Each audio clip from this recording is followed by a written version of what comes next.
The galaxy was burning. From one corner of the stars to another, fear spread faster than light. The enemy fleet moved like a storm, crushing every world that stood in their path. Planets that once shone with bright cities now floated as fields of ash and silence. Millions of voices cried out for help, but no one strong enough answered. The Galactic Council gathered in panic. They were leaders of many worlds, proud rulers of great empires, but today they trembled like children. On the massive council floor, alien after alien stood and shouted the same words.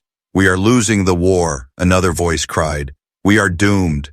The words echoed again and again, filling the chamber with despair. Some demanded retreat, some demanded surrender, and others prayed to stars that no longer listened. Hope had left the galaxy. The enemy seemed endless, their fleets countless, their weapons unmatched. Every race that tried to resist was crushed under their fire. Even the strongest armies had already fallen. The proudest fleets were now wrecks drifting in the void. The council's voices grew weaker, fear drowning reason. In the shadows of this panic, one word returned again and again. Humans. The name was whispered, sometimes with hope, sometimes with fear. Humans were different. They were young compared to the ancient empires, yet they had a history of survival. They had fought their own wars, terrible and bloody, and each time they came out stronger. But still, doubts remained. If all the galaxy was losing, what could one small world do? Delegates shouted, "Where are the humans? Why are they silent? Do they not see the galaxy is ending?" But Earth sent no answer. They gave no fleets, no armies, no speeches. This silence was more terrifying than words. Some said humans had abandoned the galaxy. Others said they were waiting. And still, some whispered that humans never moved with O. What purpose? One alien, old and wise, spoke through the noise. "Do not mistake silence for weakness," he warned. But no one listened. The fear was too heavy, the despair too deep. The council chamber erupted again, voices begging for salvation. A giant reptilian warlord slammed his claws on the table. "If humans will not act, then we are already dead." His words struck the chamber like thunder. Many agreed. The galaxy was finished. The enemy would devour them all, and humanity's silence meant even they had no answer. But far from the council, on a quiet corner of Earth, preparations were being made. Inside a hidden dock beneath the oceans, a single warship rested in shadows. It was silent but not asleep. Engines hummed softly like a heartbeat, weapons locked and waiting. This ship was not like the others of the galaxy. Its design was sharp, dark, almost alive. It carried no flag, only a name carved deep into its hull. The name was whispered in secret among humans, and the name alone was enough to spark fear. The crew walked the halls with steady steps. They were not laughing, not relaxed. Their eyes carried the weight of knowledge. They knew what they were about to face, and yet none hesitated. This was not a fleet, not an armada. It was only one warship. But within its steel body was the fury of all humanity. Back in the council, despair rose to its peak. Some were preparing to surrender their worlds. Others were already abandoning colonies. The enemy pressed closer with every hour. And then, finally, a message came. It was not long, not filled with speeches. It carried only a few words, but they struck harder than any fleet the humans had spoken. "Do not fear," the message said. "We are sending a warship." The council fell silent. Some laughed bitterly. "A single warship, what madness is this?" Others shouted in anger. "They mock us, our worlds burn, and they say, 'Whoa.' End one ship." But a few, the quiet few, felt a shiver of something they had not felt in many years. Hope, the enemy fleet, vast and countless, did not know. They did not understand the meaning of this single ship, but the galaxy would soon learn. And when the warship's engines roared to life, when it rose from the oceans of Earth and cut through the darkness of space, every star seemed to hold its breath. The galaxy had cried, "We are doomed." And now humanity had finally answered. The galaxy waited. News spread fast, faster than light, that humans were sending only one warship. Every alien race repeated the same words in disbelief. One ship, just one.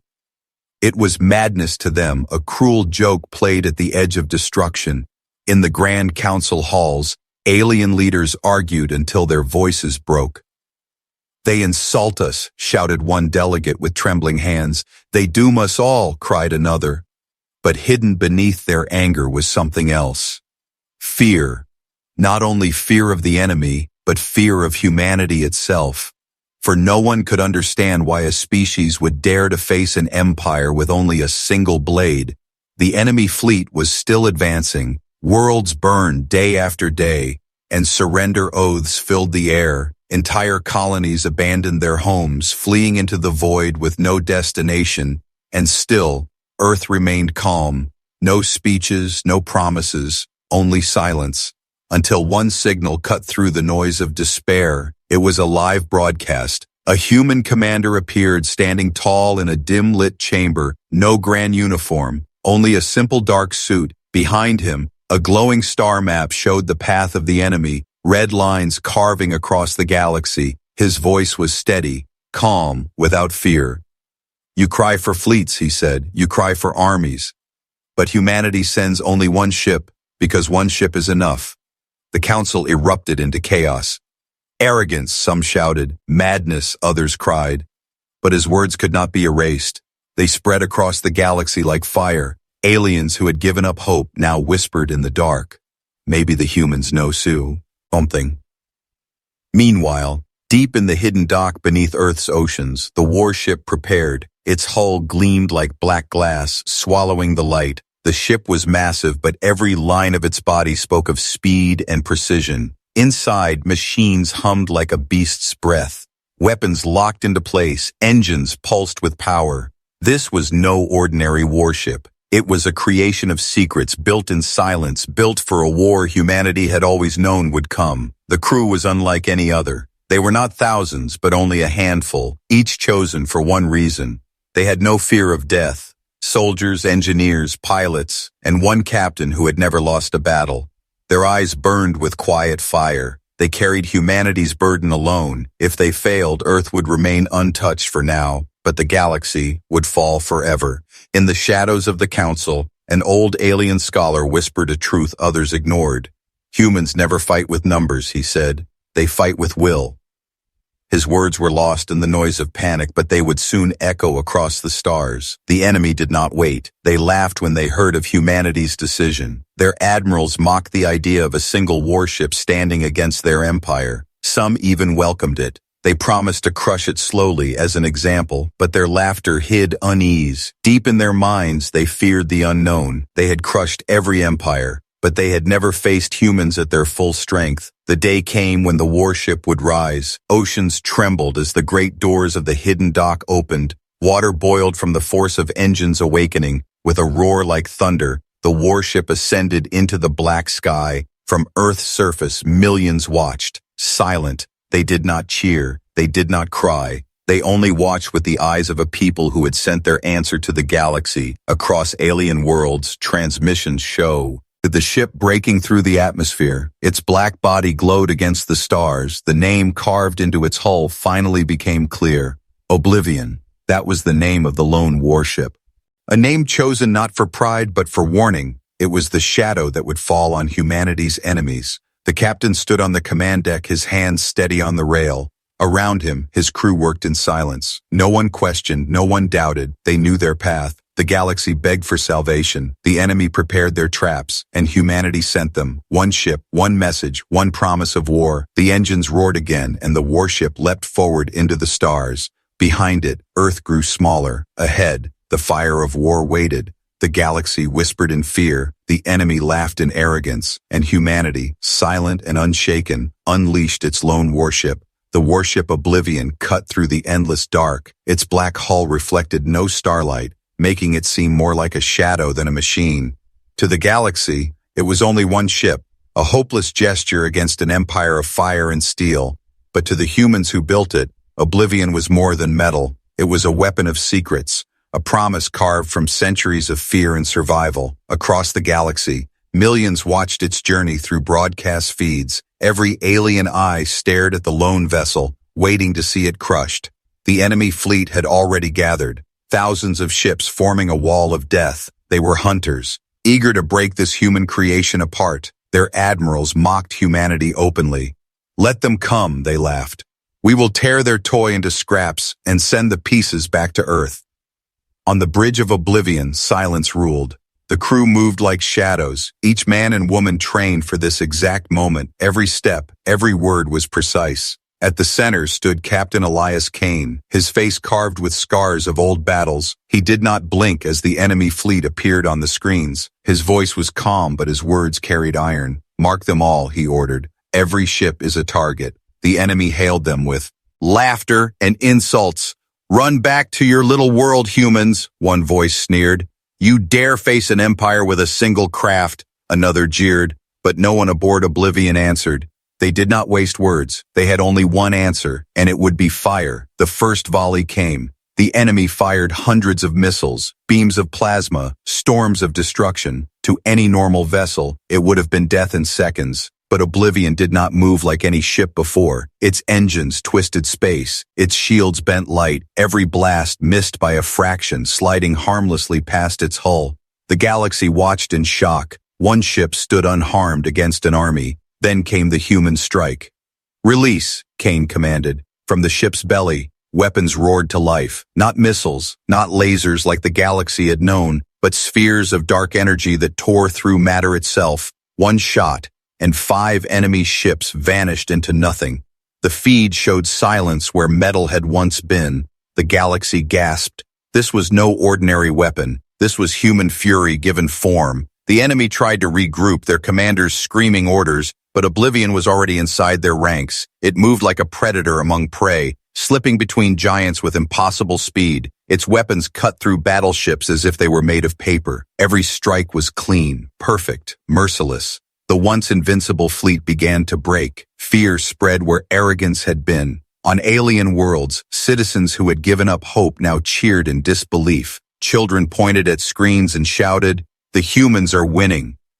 For the first time in years, hope returned to dying stars. But aboard the enemy flagships, rage replaced laughter. "Crush them," their admiral roared. "Crush that cursed ship."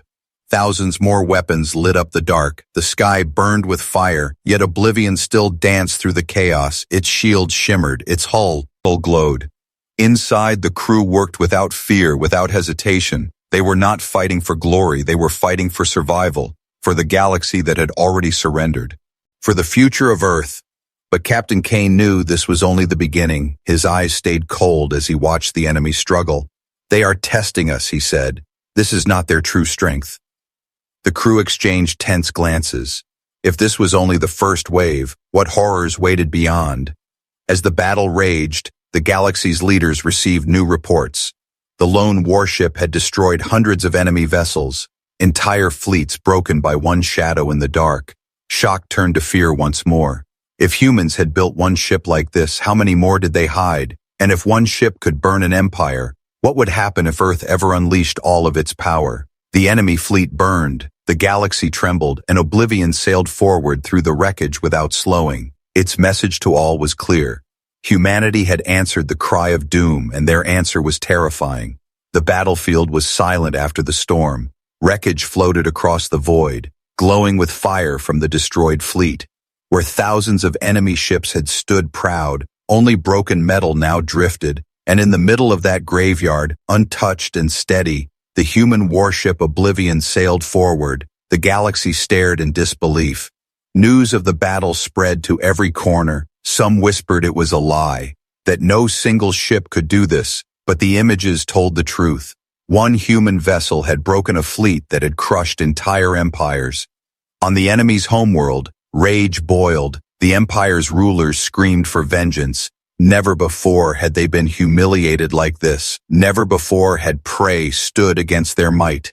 Now one ship, one human warship, had painted their name in shame across the stars. Admirals slammed their fists on command tables. "Enough games," one shouted. "Send everything, send the armadas, destroy them." The enemy began to gather, not just one fleet this time, but many, dozens of armadas spread across sectors, tightening like a noose. Traps were prepared, ambushes set. The humans had won their first strike, but the enemy would not fall so easily. On Oblivion's bridge, the crew scanned endless data streams. Signals of enemy fleets lit the map like fireflies in the dark. They were coming from every side. Captain Elias Kane stood silent, his hands clasped behind his back. His crew waited for orders, their faces tense. Finally he spoke. his voice calm but heavy. "They want to surround us," he said. "Good. Let them." The crew stared, surprised. To any other commander, retreat would be the only choice. But Kane's eyes were sharp, his mind already turning the trap against the hunters. "They think we are running," he continued, "but we will show them. Humanity does not run." Meanwhile, across the galaxy, aliens debated in fear and awe. Some begged humans to turn back, others prayed that the warship could hold, but most could not understand. Why risk everything on one ship? Why not send more? The answer was hidden deep inside humanity's silence, and the galaxy would soon learn it. The enemy armadas moved closer, massive carriers, dreadnoughts the size of cities, escorts in the thousands. They filled the void with light, a wall of death moving slowly and carefully, each admiral confident that the lone human vessel would finally be erased. From their bridges they laughed. "Let us see how long they can hide behind tricks. Break them, grind them into dust." Oblivion moved toward the heart of the trap. Its engines roared like thunder. The crew braced for battle, weapons charged, shields alive with energy. The silence before the storm was suffocating. Then all at once the void exploded with fire. Missiles, beams, energy storms. A flood of destruction filled the stars. The enemy had unleashed everything at once. To any normal vessel, it would have been the end. But Oblivion danced through the inferno. Its shields flared, its hull twisted with impossible maneuvers. It weaved between death as if guided by fate. Every second, hundreds of blasts missed by only inches. The galaxy watched in shock. The trap was closing, but the warship still lived. "Target the flagships," Kane commanded. Weapons fired with deadly precision. One blast, one kill, over and over again. Enemy leaders vanished in explosions before they could even shout. Confusion spread through the armadas. Ships stumbled without orders. Fleets broke apart. The hunters were bleeding, but there were too many. The enemy poured forward without end. For every ship destroyed, 10 more appeared. The galaxy trembled. "Even this warship cannot fight forever," voices whispered. And aboard Oblivion, the crew knew the same truth. Their weapons glowed red-hot. Their shields cracked with strain. The storm pressed harder, surrounding them with walls of flame. For the first time, Captain Kane's eyes narrowed. He could feel it, the edge of the blade cutting close, yet his voice remained calm. "Hold steady," he said. "We are not done yet." Then, in the heart of the storm, something changed. A deep hum spread through the ship, vibrating the walls like a heartbeat. The crew exchanged looks of shock. They knew the system, but it had never been used. The hidden power, locked away until no other choice remained. Kane's lips tightened into the smallest of smiles. He whispered to himself, "Time to show them why one ship is enough." The stars burned with fire. Enemy fleets stretched across the void, their ships filling every direction like a living wall. From the smallest fighter to dreadnoughts the size of cities, the sky was covered in their steel. The galaxy watched in silence, holding its breath. The trap was complete. The lone warship Oblivion stood at the center of a storm. No vessel could survive.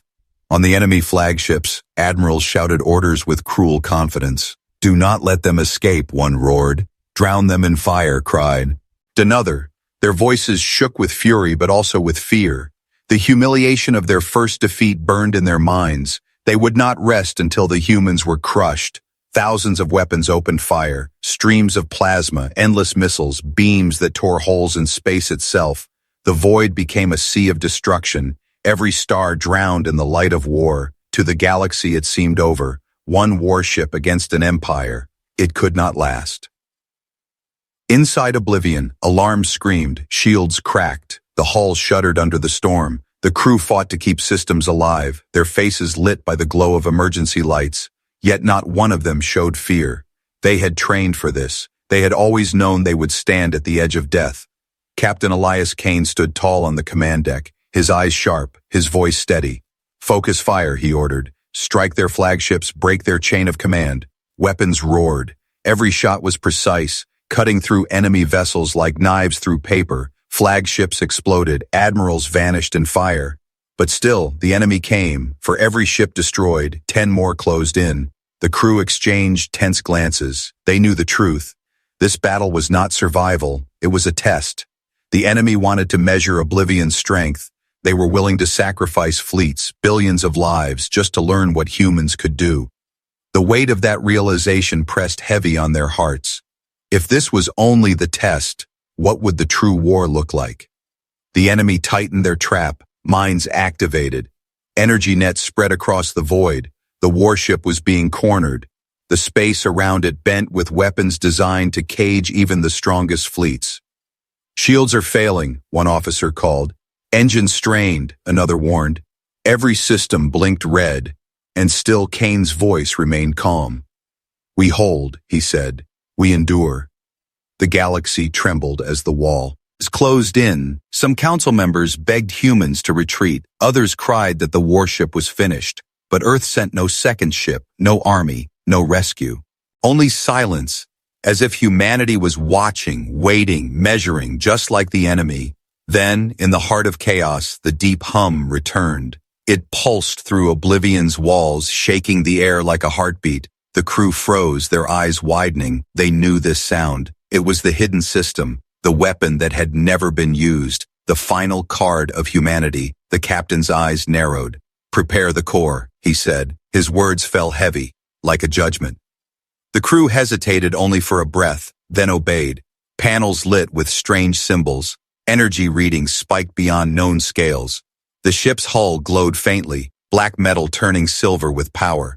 Outside, the enemy fleets pressed closer. Their admirals laughed at the sight of the glowing ship. Desperation, they mocked. They think a trick will save them. But the galaxy felt it. Something deeper than light, deeper than fear. The air of space itself seemed to tremble, as if the stars were afraid. Oblivion was awakening. Inside, Kane's voice was low, steady. Now they will see why one ship is enough, he said. The crew's hands moved in unison, activating the core. A silence fell, heavier than any battle cry, and then, with a sound like thunder ripping through the universe, the hidden weapon came to life. The enemy fleets paused, their weapons faltering. Sensors screamed warnings, systems overloaded. For the first time, the hunters felt something they had never known. Dread. The hum grew louder. It shook the walls of Oblivion. It rattled the bones of the crew. It was not just sound. It was power alive inside the ship. Power humanity had never shared with the galaxy. Power even the enemy could not understand. On the enemy bridges, admirals barked confused orders. Fire everything, one shouted. Crush them now, cried another. But their weapons faltered. Beams split apart before hitting the hull. Missiles lost their paths, drifting useless into the void. The trap they had built was breaking before their very eyes. On Oblivion's command deck, Captain Elias Kane stood calm. The glow of the core painted his face silver, his eyes cold with purpose. Release it, he ordered. The crew obeyed, hands steady though their hearts thundered. Panels unlocked, systems roared alive, and in the next breath the ship became something more than metal. It became a storm. Light burst from its hull, not fire, not plasma, but something deeper. The void itself bent around it, stars warped as if the universe was shivering. Then came the strike. A single beam of pure energy lanced out, silent and merciless. It touched an enemy dreadnought, and in an instant, the massive ship vanished. Not destroyed, not broken, simply erased from existence. The galaxy gasped. What weapon could erase matter itself? The enemy panicked. Fleets scattered. Their admirals screamed in disbelief. Impossible. No science explains this. Fall back. Regroup. But there was no safety. Oblivion fired again, another dreadnought gone, then another. Each strike carved holes in their endless wall. What had once seemed like an unstoppable storm now looked fragile. For the first time, the hunters felt like prey. Alien worlds erupted in cheers. Billions who had surrendered to despair now shouted in joy. Children lifted their hands to the sky. The humans can win, they cried. Hope spread like wildfire. But in the council halls, silence ruled. The leaders stared at the footage in horror, for they understood what others did not. This was not just victory. This was power beyond reason. If humanity chose to turn such power against allies, nothing could stop them. Back in the battlefield, Oblivion moved like a phantom. Its engines twisted space. Its weapons shattered fleets. Every blast was precise. No wasted fire. No hesitation. The crew, orked as one, their fear drowned by duty. Sector clear, one officer called. Enemy falling back, another shouted. But Kane did not smile. His eyes stayed fixed on the stars. "They are not finished," he said. "This is only their beginning." And he was right. Far beyond the battle, deeper in the Empire's territory, more fleets prepared, armies larger than anything the galaxy had seen, weapons ancient and terrible waiting to be unleashed.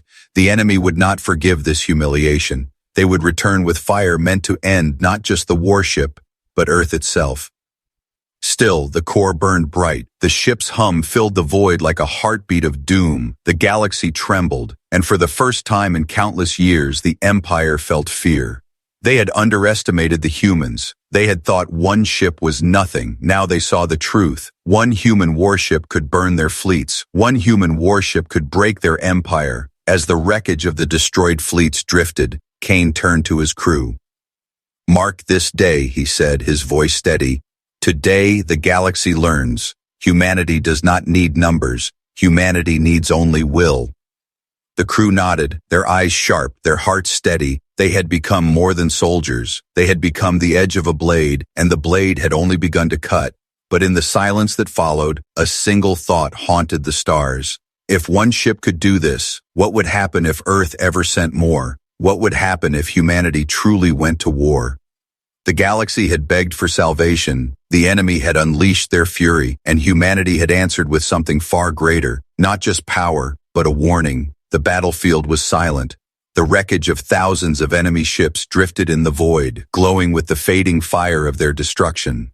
The Empire's proud fleets, once endless, now lay shattered, and in the center of the graveyard, the human warship Oblivion stood alone, its hull glowing faintly with the burn of its hidden core. Across the galaxy, billions watched the broadcast. Some wept with joy, others with fear. Shush. He cry that had once filled every council hall, "We are doomed," was now replaced with a different whisper. Humans. The name spread like lightning, not as weak allies, not as young upstarts, but as something far more terrifying. Inside Oblivion, the crew worked in silence, weapons cooled, shields recharged, systems stabilized. Every one of them carried the same thought. They had survived the impossible, but survival was not victory. They knew the enemy would return, stronger, angrier, with fire meant to erase Earth itself. Captain Elias Kane stood on the bridge. His eyes were sharp, his scars lit by the glow of dying stars. He knew billions of beings were watching, waiting for his words. The crew turned toward him as he gave the order, "Transmit."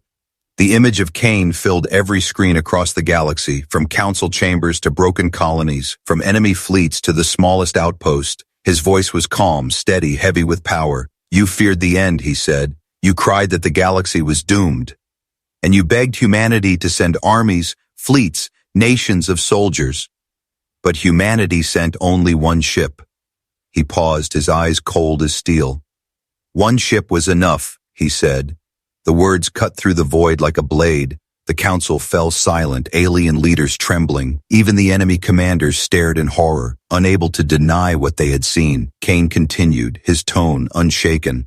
"This was not victory," he said. "This was not war. This was a warning."